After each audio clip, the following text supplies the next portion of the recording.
Hello sir, আপনি কোথায় আছেন? আমি তো ঘরে আছি, তাড়াতাড়ি বাইরে চলে আসেন। কিন্তু কি হয়েছে? আরে স্যার তাড়াতাড়ি আসেন না, তাড়াতাড়ি করে আমার সাথে চলেন। এই দাঁড়াও বলতেছি, কি হয়েছে এখন বলো। ওই পাগলটা তার বাবাকে কবর খুঁজে বাইরে নিয়ে আসতেছে। কি বলতেছে সব, তাড়াতাড়ি করে চলো।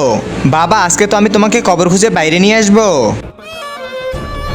আরে বাবার হাত তো আমি দেখতে পেয়েছি। আরে পুলিশ তো এদিকে আসতেছে, তাড়াতাড়ি পলাতে হবে, দেখলে সমস্যা আছে। পাগলটা গেল কোন দিকে? একটু আগে তো এখানেই দেখছিলাম। যখন তারা এখান থেকে চলে যাবে তখন আমি আবারও যে কবর খুঁজতে থাকবো। মনে হয় ও আমাদের দেখে কোথাও লুকিয়ে আছে। চলো আমরা চলে যাওয়ার নাটক করি। মনে হয় তারা চলে গেছে।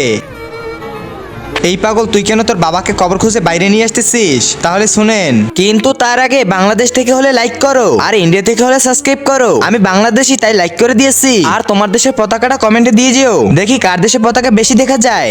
আমি যখনই রাত্রে ঘুমাতে যাই, বেটা তুই প্লিজ আমাকে কবর খুঁজে বাইরে নিয়ে আয়, আর আমাকে নিয়ে অন্য এখানে দাপন কর। কারণ আমার কবরের পাশে একটা সুদখোরের কবর আছে, ওর কবরে অনেক আযাব হয়, তার জন্য আমি থাকতে পারি না। হ্যাঁ, তাই আমাদের কখনো সুদ খাওয়া উচিত না।